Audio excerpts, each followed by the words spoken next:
sejahtera.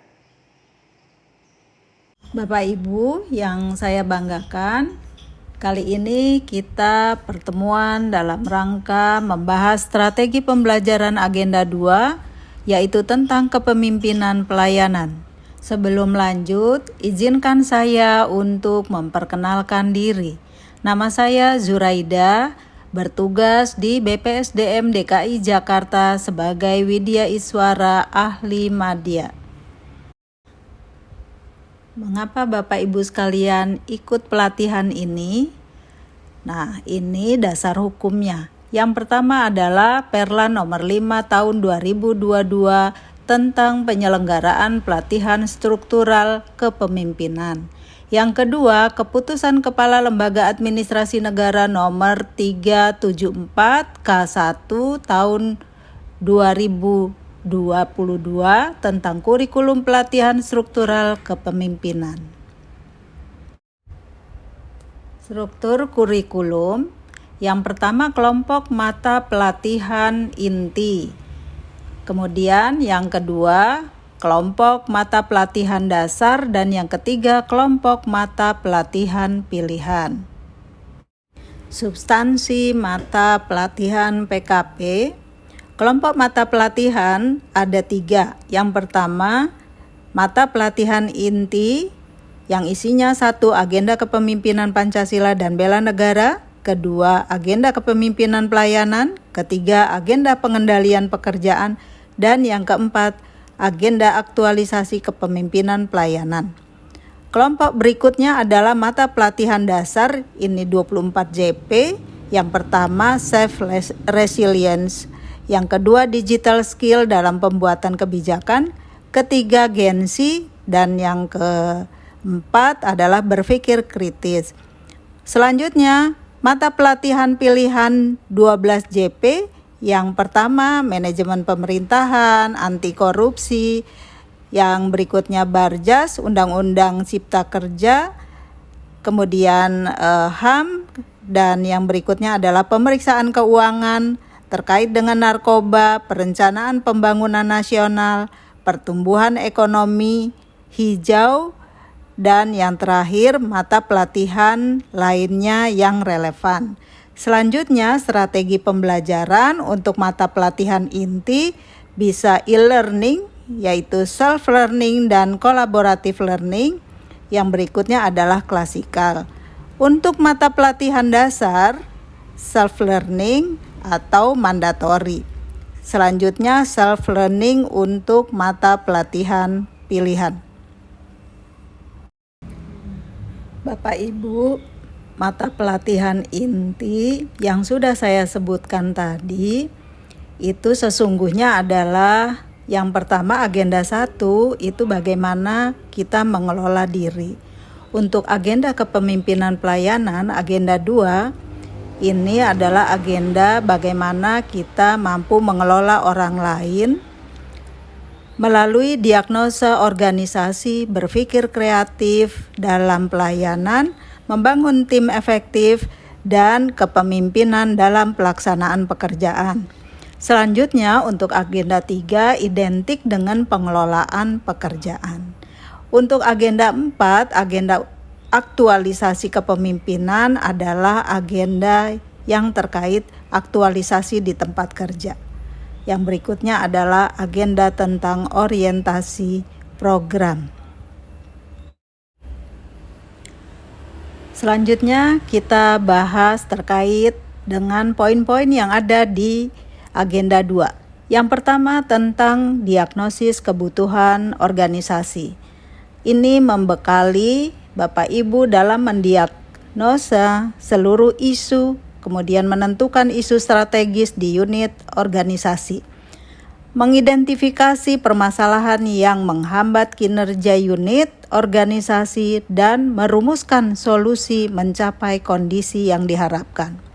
Kemudian untuk berpikir kreatif dalam pelayanan, membekali peserta untuk memiliki kemampuan berpikir kreatif dan menerapkannya dalam melakukan inovasi pelayanan publik sesuai dengan lingkup bidang jabatan, pejabat pengawas, pada unit organisasi instansinya.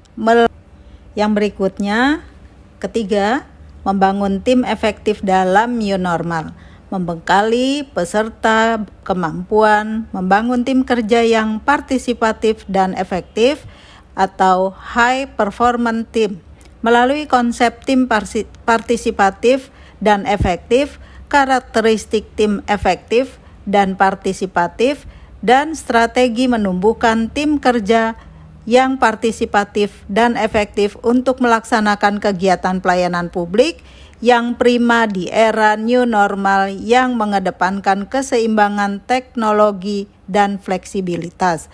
Keempat, kepemimpinan dalam pelaksanaan pekerjaan, membekali peserta dengan kemampuan menerapkan kepemimpinan yang melayani atau servant leadership dengan menunjukkan sikap maupun mendengarkan, berempati, terbuka, dan memiliki komitmen tinggi untuk memenuhi orang lain, untuk memberikan pelayanan publik yang paripurna dalam melaksanakan pekerjaan.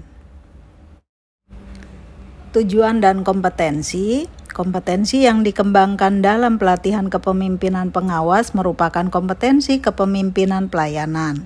Kemudian kompetensi kepemimpinan pelayanan sebagaimana dimaksud pada ayat 1 merupakan kompetensi manajerial peserta untuk menjamin terwujudnya akuntabilitas jabatan pengawas sebagaimana diatur dalam peraturan pemerintah yang mengatur mengenai manajemen PNS. Secara singkat, peserta dapat mengenali isu strategis dan mampu mendiagnosa serta menemukan komponen internal organisasi guna merumuskan gagasan perubahan. Tujuannya adalah kinerja pelayanan publik di unitnya dapat meningkat. Indikator hasil belajar pada agenda kepemimpinan pelayanan yaitu mendiagnosa masalah dan kenali gagasan melalui berpikir kreatif dengan memberdayakan dan membangun tim yang mendukung komunikasi efektif dalam memimpin pengendalian pelayanan publik.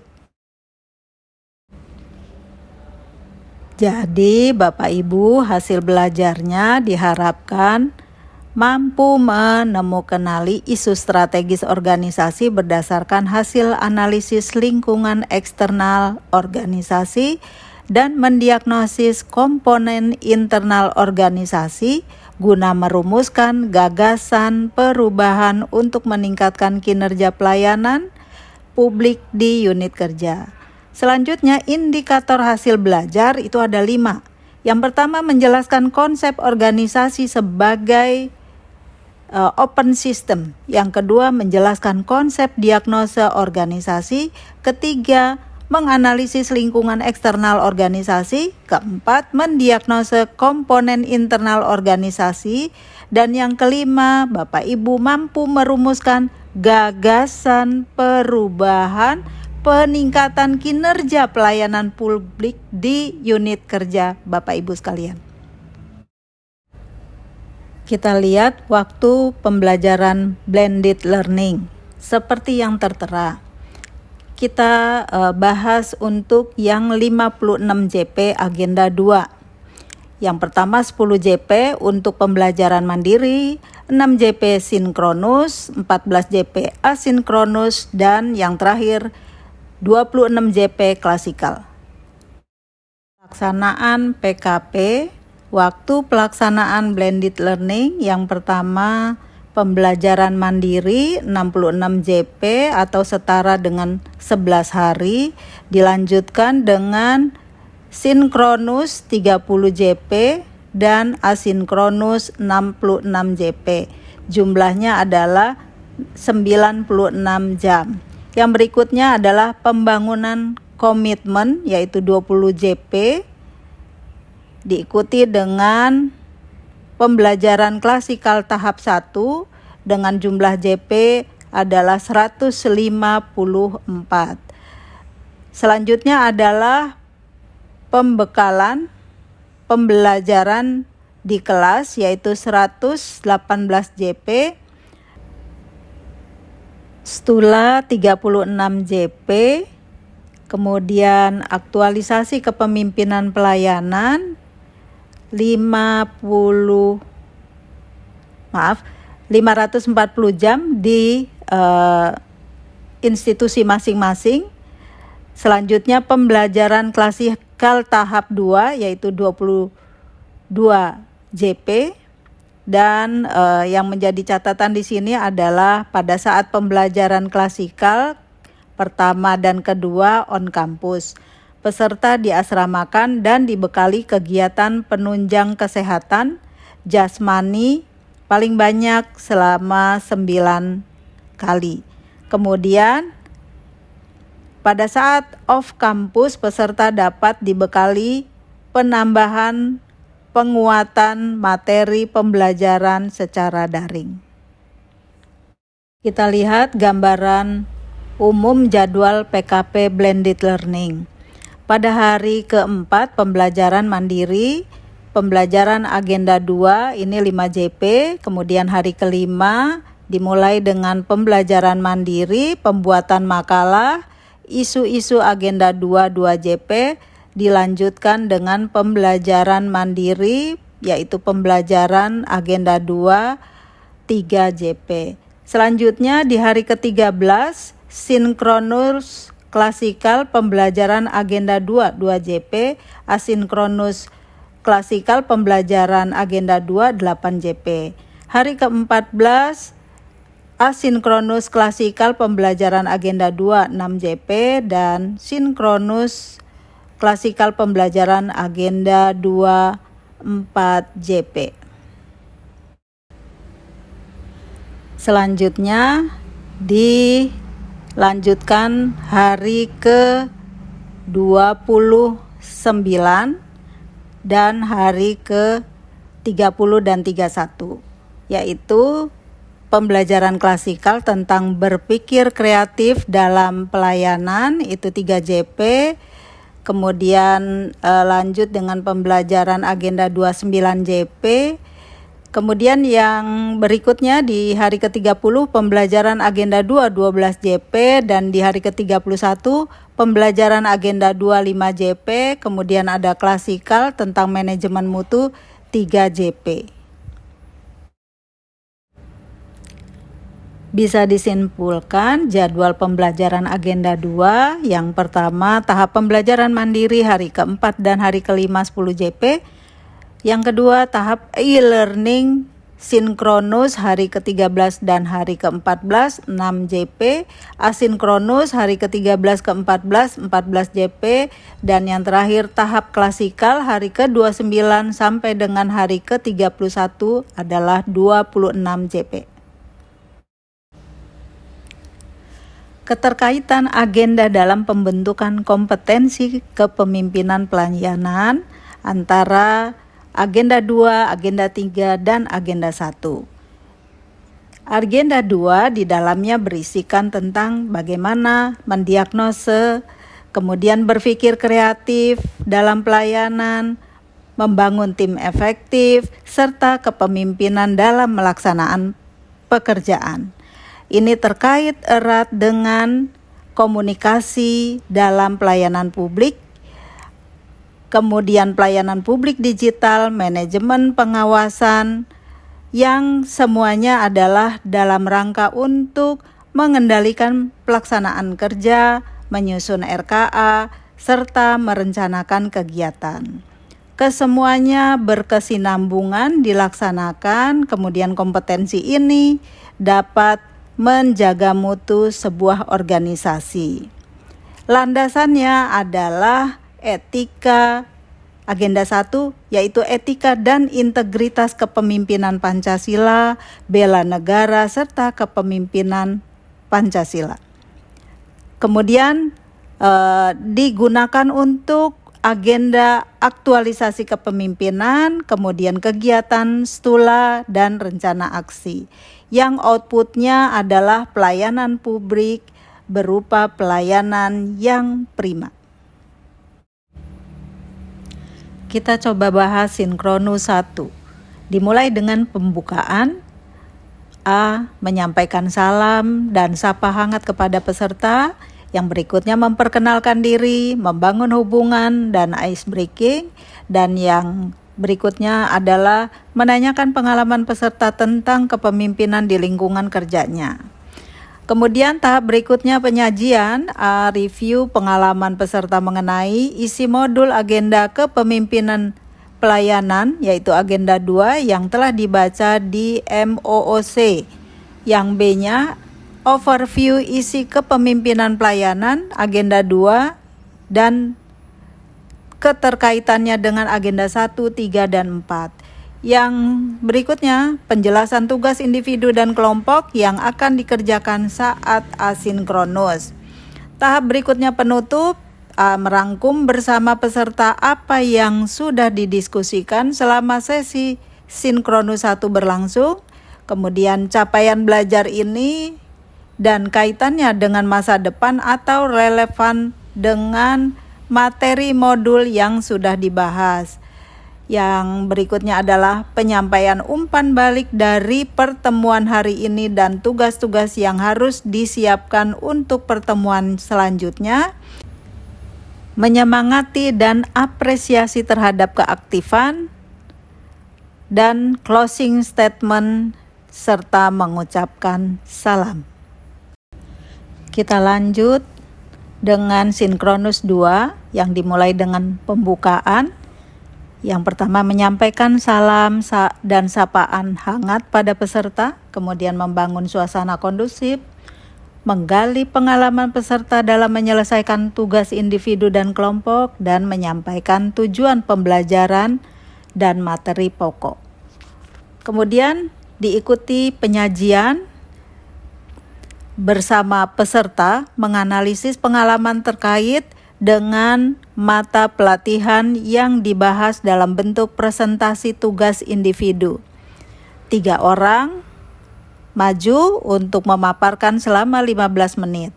Kemudian yang berikutnya bersama peserta menganalisa role model pemimpin yang telah menerapkan kepemimpinan pelayanan dengan membangun tim yang efektif dalam bentuk presentasi kelompok.